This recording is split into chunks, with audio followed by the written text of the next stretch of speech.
Welcome to this week's Paint Club's EduPaint. This week we are covering brushes, care brushes, or care for brushes rather, brush shapes, brush sizes, brands to buy, caring for your brushes, etc. Other random brushes and whatnot. And I'm going to go through basically not what I think you should buy. I'm going to go to where you need to focus your efforts and what I've found. If you're going to start painting, you're going to need the brushes. And there's so many brands, sizes, and suggestions from other painters and other videos and websites and blogs. It's rough to know where to start. So, like I said, I'm not going to tell you what to buy. I'm just going to give you information and my findings and my experience and preferences. And just, I want to arm you with information so you know what to do when you go to your art supply store or whatever. Because if you've gone to an art supply store, like a true art supply store, like Blick here in Philly, or even, you know, the paintbrush aisle at like a Hobby Lobby or a Michael's, it can be intimidating. There's a lot there. Paint-specific hobby shops have it pared down to what you need and what you should buy. Pretty well, but if you're at a real art store, it's pretty damn intimidating. So I just want to arm you with information. So before you head out or even hop online, I want to share what's going on with all the brushes and what you really need. Brushes come in many shapes. There's only really a few you're going to need and want to look for. So for example, brush shapes from left to right is round, flat, filbert, and then a mop or a dome. That round brush is going to be your primary brush. All your painting is going to be done with this mostly. They're amazing on everything from basing, your base colors, to really fine detail work like eyes and everything else in between. I use a round brush for literally almost everything. So get yourself a round brush, at least one. And then next up, the next over from the left there is flat. As you can see by the shape here, it looks like its name. It's flat. It's another great brush and one of the best ways to apply dry brushing. So this is definitely another one you're going to want to pick up. And then there's optional ones, like filbert. It's similar to a flat, but it's got a nice rounded edge on the top there. I have a couple of these because I like them for doing the base color on larger miniatures or even base color on larger bases. I've been doing some larger miniatures lately that take up 3-inch bases, and a filbert just helps expedite that process of getting that base color down. And then the last one on the list there is the mop or the dome brush. As you can see by that shape, it looks like an old style mop or it's a dome. It's a relatively new thing to be predominantly in the mini world, with companies like Artist Opus introducing their D series or their dry brush series, as well as Army Painter with their competitive line of their, they call them masterclass brushes. These are good for dry brushing as well as the flat. It's just a slightly different technique and gives you a slightly different, softer transition color if you're trying to mimic more of an airbrush. But you don't have to buy Artist Opus. You don't have to buy Army Painter. You can buy makeup brushes. I've talked about this a lot, like with my Wyvern and stuff like that. A makeup brush can do a lot of the same stuff. I use a few myself. But just for a quick recap on this section, starting out, you want to get yourself, look for rounds and get a smaller flat. Everything else is optional. There are also other brushes out there if you are at an art store. There's things like Deerfoot brushes, fan brushes, there's texturing brushes. There's a ton out there used for more fine art painting and stuff like that. Don't feel like you don't have to buy those. Maybe you have an idea, you saw somebody use one in a fine art painting and it gave this really cool effect and you want to see if it'll translate. Do it. That's how makeup brushes have become a thing. You can also use things like sponges. I carry my minis in a pluck and pull case. It's like a Pelican case, but it's not Pelican. I think it's Apache's the brand? It's from Harbor Freight. Yeah, pluck and pull foam, so you got these little rectangles of foam. I'll use those and just get a little bit of paint on there and use that to stipple on a texture like worn paint or paint chips or rust, etc. So like, feel free to experiment. I'm just trying to give, again, ARM information and give very little suggestions. So now that you have a little bit of the shapes you might be interested in, time for sizes. And this is where I get frustrated, is with the sizes. That is because there's really no standard when it comes to sizing. So most brushes are sized like this. 3/0 or 3/0 would be like a really small one. There's also like 4/0 and 2/0, etc., etc. And then you go 0, 1, 2, 3, etc. And basically, the larger the number, the larger the brush. Again, the frustration for me, and where I caution you, the viewer, and the new brush shopper, is that, again, there's no industry standard. So a number 1 in one brand isn't going to be a number 1 in another brand.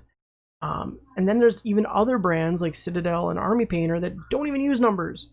They went the really smart, but somewhat confusing marketing route, where they have like a basing brush or a dry brush or a layer brush or a detail brush or whatever.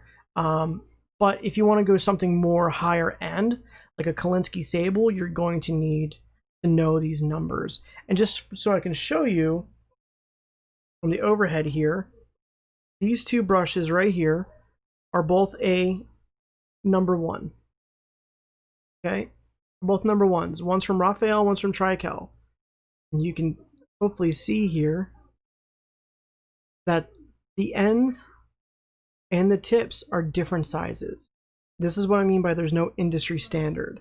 The number 1 in Trykel is closer to the 0 from Raphael, but these are now different sizes, and this is what I was getting at, where my frustration lies.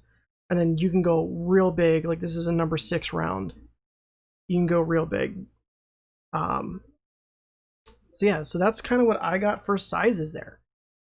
Personally, I use a 1 or a 0 for mostly everything, and then a small, what is this one? A 2 and a 4 dry brush. But generally, a 3/0, a 0, and a 1 will work for what you need for a round.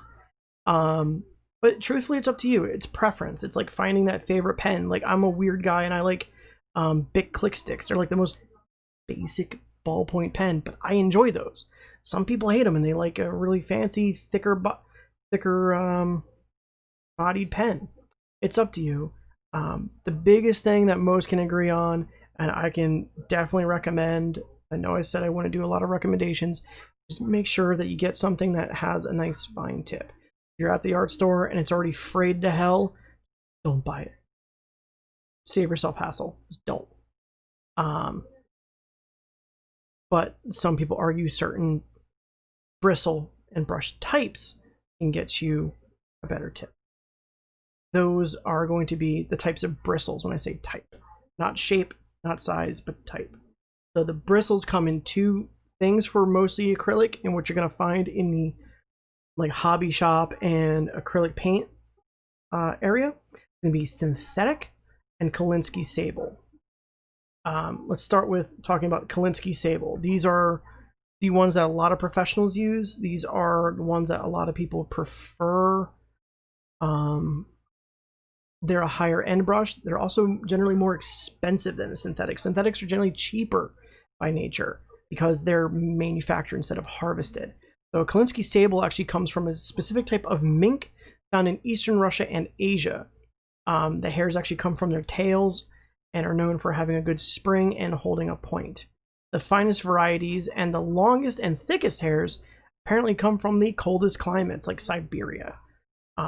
The shape and point of the tip, if I pull up this guy here, so focus on the left side there, it says Kolinsky Sable. The shape of the tip is going to be pointed at the tip, and the body bulges in the middle and then tapers back down. And like I said, many prefer this for the spring and tip holding power. Also, the flare there, what it does is it goes the entire length and creates a little pocket for paint to hold. So you can have a nice longer line, make a line a little bit longer, versus synthetic. Synthetics are synthetic sables are always going to be some variation of nylon, primarily developed and manufactured in Japan.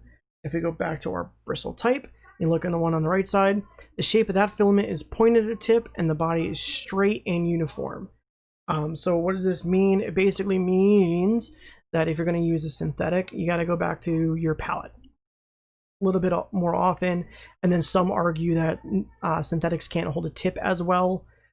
I've found that to be opposite in my experience. I've had a couple Kolinskis from Raphael, the 8404s, I think, that are like the top level ones to buy, and they wouldn't hold a tip for me. I've tried brush shaper, I tried conditioner.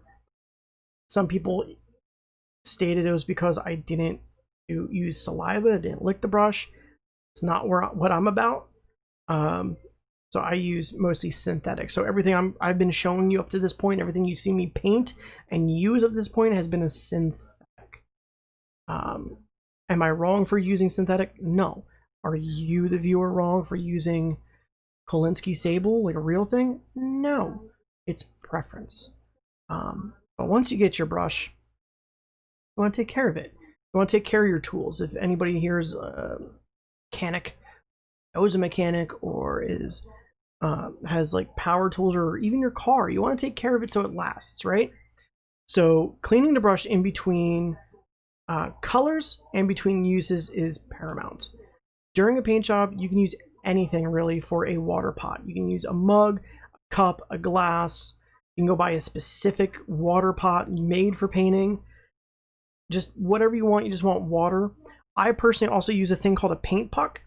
This bad boy, it's like a weird plastic rubbery comb that also has a suction cup on the bottom. So I can stick it into any glass I want and it'll stay in there. I also use an IKEA cup. This, I don't know if you can see the brand here on the bottom. It does say IKEA. This is actually from the bathroom section. It's made for holding toothbrushes. I picked this one out because it was about a couple bucks. And I like that I had the lip. So if I brush, drag my brush across the edge here to get some water off, it'll drip back down in and not down the side and on my table. So yeah, so I just use paint puck. Stick it right in the bottom, suction cups, and then I'm good. And I just rub the tip of my brush on here just to knock all the paint out, and I'm good to go. And then what I do after that is I just take the brush out of the pot. I'll just stir it around, get out of the pot, and then I have a paper towel that I'll just drag it across and roll to help keep a point. That's what I do.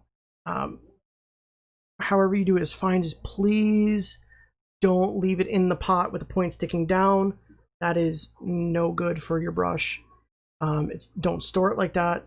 Don't keep it in there like that. It'll bend your tip and the water will actually seep and start dissolving that glue and you'll start losing hairs. Another great thing you can do is get soap, brush soap. Don't use hand soap, don't use dish detergent, use soap. Well, dish detergent you can technically use. If it's like it's not super strong and not scented, you can use it, but just buy brush soap. It's easy.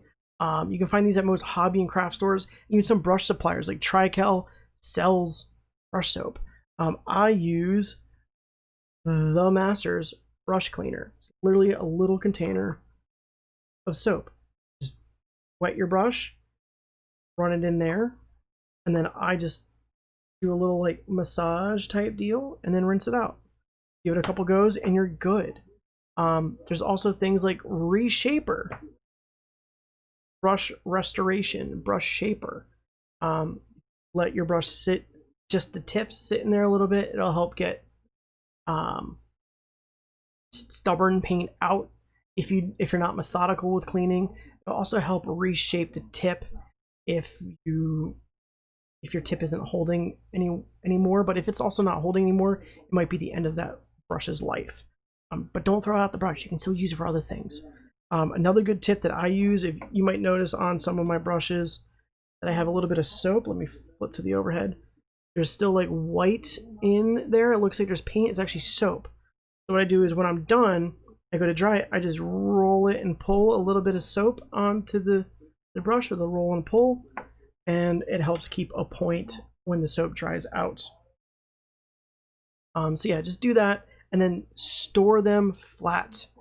Don't store them like this, because the water will run back down into the hosel and disintegrate that glue over time. And don't store them like this, because you'll bend the tip, and you don't want to bend that tip. Store them flat. You want to take care of your brushes and store them flat.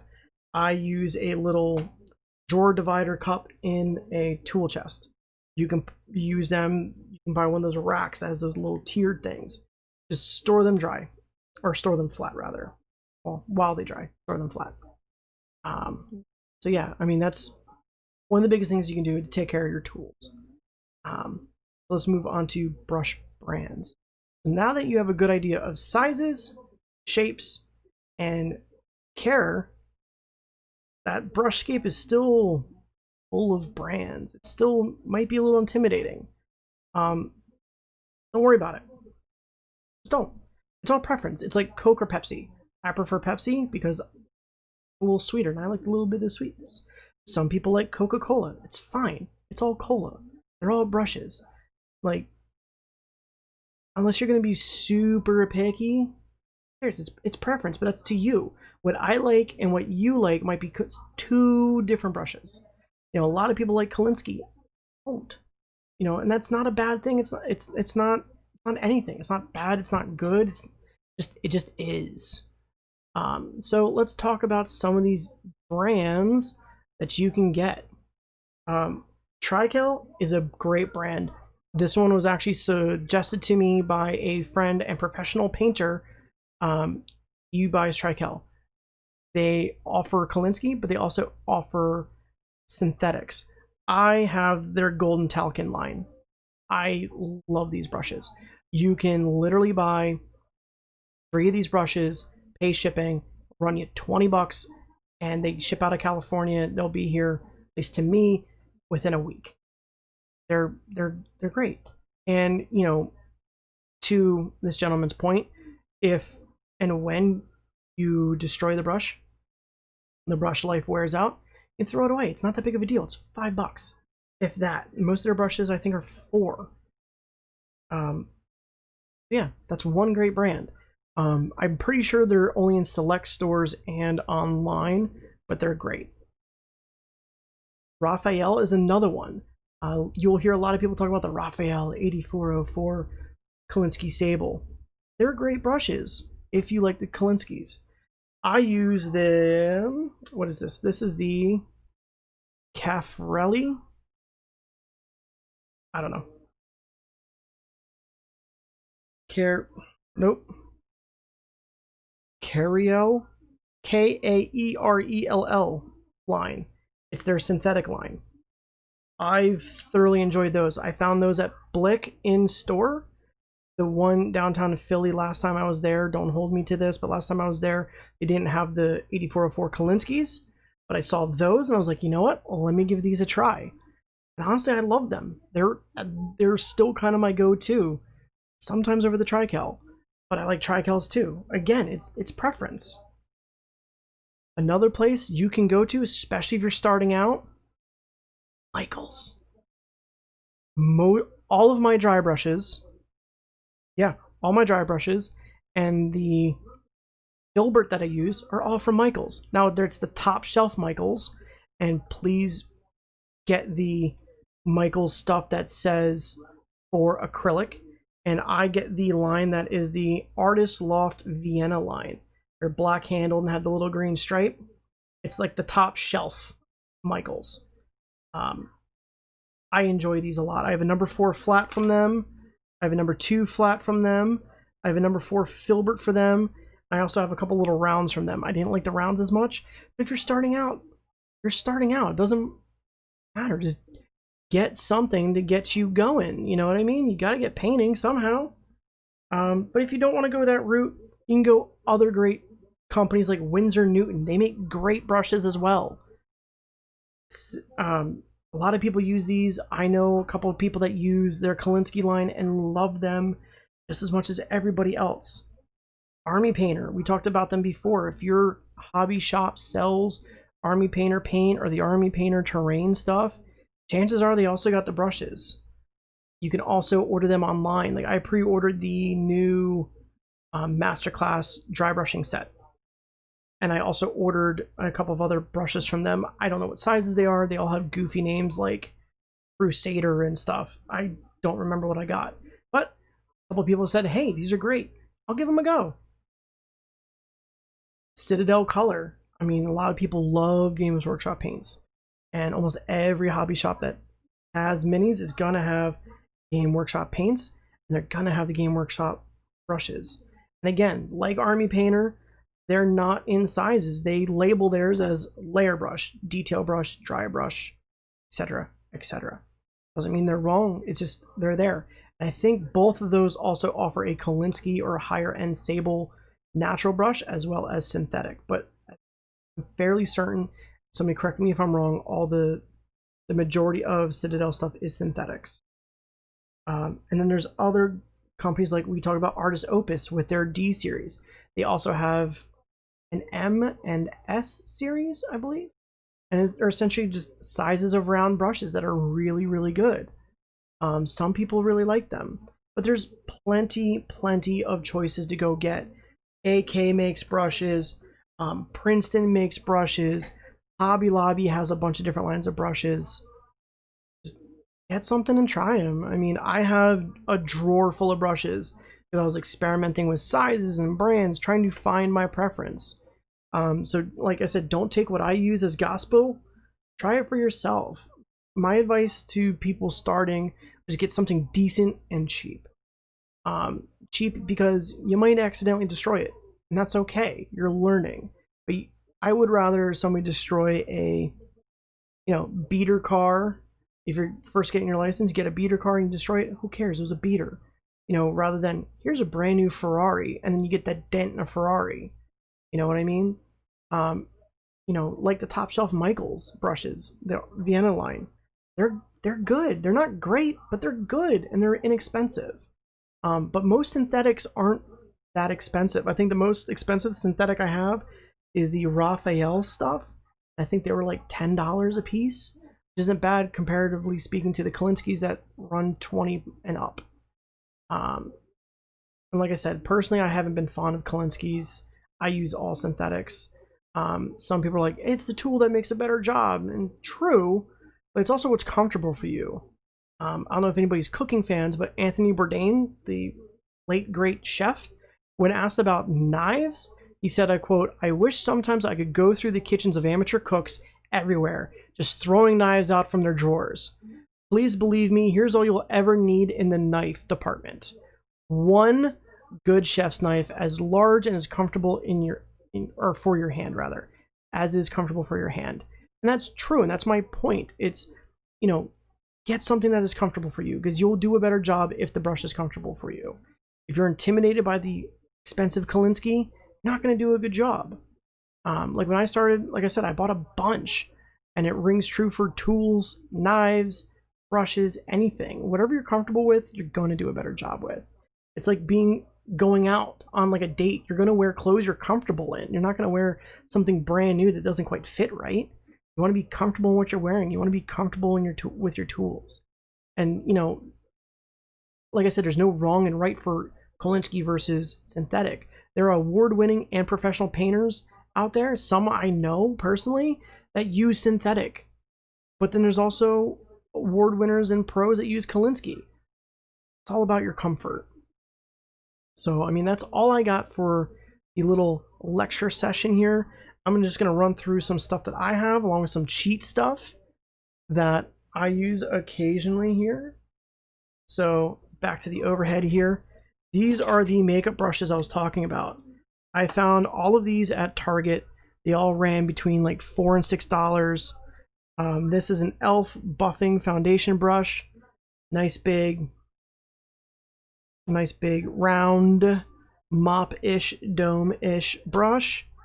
This is the favorite that I use a lot. This is an e.l.f. contour brush.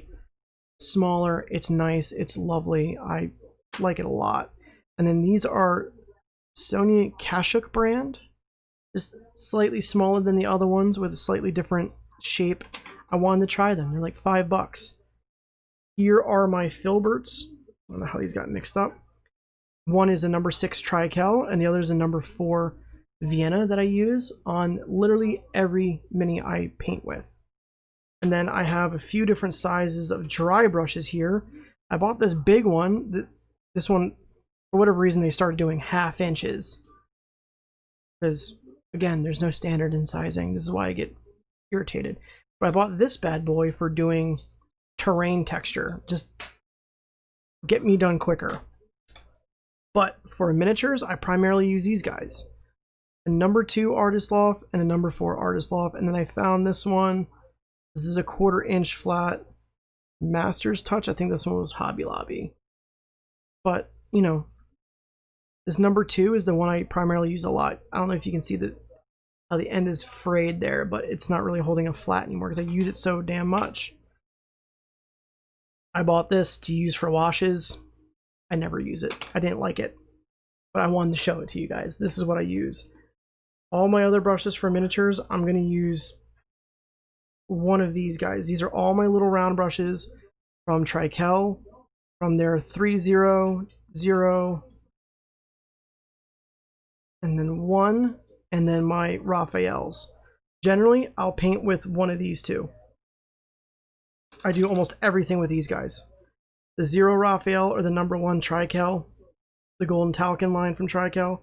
If I'm doing really fine detail stuff or like eyes, I'll go and grab this 000.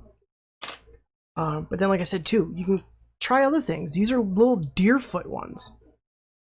This is a 3/4 inch and a 3/8. They're literally angled. They're a stiffer bristle. The idea to get them was to try to help get a stone texture, like a column and stuff for stippling, which is just stabbing. I haven't tried them yet. I don't know how well they work, but it's something I bought. I use this Speedball brush shaper. I use this brush cleaner. I use this after every paint job I do. And honestly, I do that. And these brushes I've literally had for a year now. And they're still going strong. I had them for a year. I've had this dry brush for about a year. So if you take care of your brushes, they'll take care of you. And then some other tip things that I cheat with. Ultra fine point Sharpie. Micron pens. I will use these for dotting eyeballs. Because it's such a, this is an 0.5 millimeter and it's such a small point on it. I think the one is smaller. Even smaller yet, just to dot that eyeball. Instead of having that point of the brush and then that bend, and then you get like a little line, just dot that eyeball with the marker. I just grabbed this guy. This is a Molotow liquid chrome pen. You want to do like something really special or like a mirror, it gets some pretty cool results. This is a mini I started playing with on just to test drive it. It gets a really cool result. Again, it's not a paint, it's a marker. So you can try that if you like. I recently saw somebody say they do edging and metalwork with metallic Sharpies. How brilliant is that? Because this gold is pretty similar to this gold. They actually had, I'll have to dig up that article again, but somebody actually found paints from like Vallejo and Citadel and such that actually color matched the Sharpies. So I mean, again, you can just think outside the box. You don't have to just stick with brushes to get your painting done. I stick with a couple tried and trues, and then I have options just in case. You know, some people have more than that, some people have less than that. It doesn't really matter. Again, I want to stress the comfort level, and I'm just showing you what I use. You know, my IKEA water pot with a paint puck That was like $5 at an art supply store, and a couple basic brushes. I only really use the 1 micron marker for eyeballs. I've never used these yet. I don't use this guy. I don't use these hardly ever. I generally only, to do an entire mini, would use